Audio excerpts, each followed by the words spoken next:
একবার মদিনায় নাজ্জার গোত্রের প্রতিনিধি দল এলো। চারিদিকে হাঙ্গামা হট্টগোল শুরু হয়ে গেল।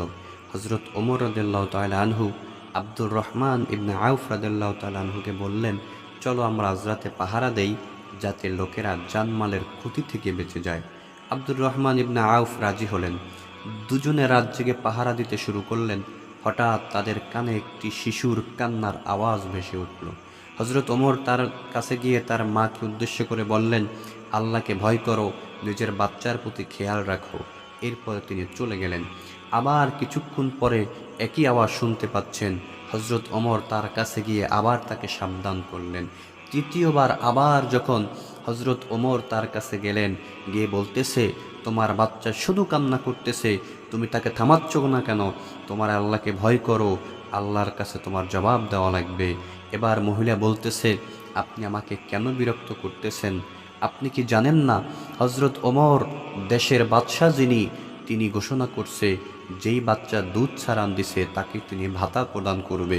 এজন্য আমি তাকে দুধ ছাড়ানোর জন্য জোর জবরদস্তি করতেছি, কিন্তু সে দুধ খাওয়ার জন্য কাঁদতেছে। এরই মধ্যে ফজরের আজান হয়ে গেল। হজরত ওমর ফজরের নামাজের ইমামতি শুরু করলেন। তিনি যখন নামাজে দাঁড়ালেন, কান্না ভেজা কণ্ঠে তেলাওয়াত শুরু করলেন।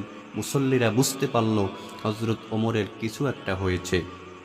এবার হজরত ওমর নামাজ শেষে গম্ভীর কণ্ঠে মুসল্লিদের বলতেছেন, আল্লাহ পাক পৃথিবীর আপনাদের বাদশা ওমরকে যেন মাফ করে, আপনারা দোয়া করুন।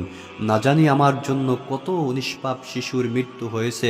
আমার এই আইনের জন্য আজ থেকে আমি ঘোষণা করলাম, প্রত্যেকটা শিশু জন্মগ্রহণ করা থেকে শুরু করে একেবারে প্রাপ্তবয়স্কের আগ পর্যন্ত আমার রাষ্ট্রীয় কোষাগার থেকে ভাতা পাবে। আল্লাহ পাক রব্বুল আলামিনকে ভয় করে হজরত ওমর এই সিদ্ধান্ত নিলেন। দর্শক, এই গল্পটা, এই ঘটনাটা আপনারা পাবেন তাবাকানে ইবনে সাদ নামক কিতাবের ৩য় খণ্ড ৩০১ নম্বর পৃষ্ঠা।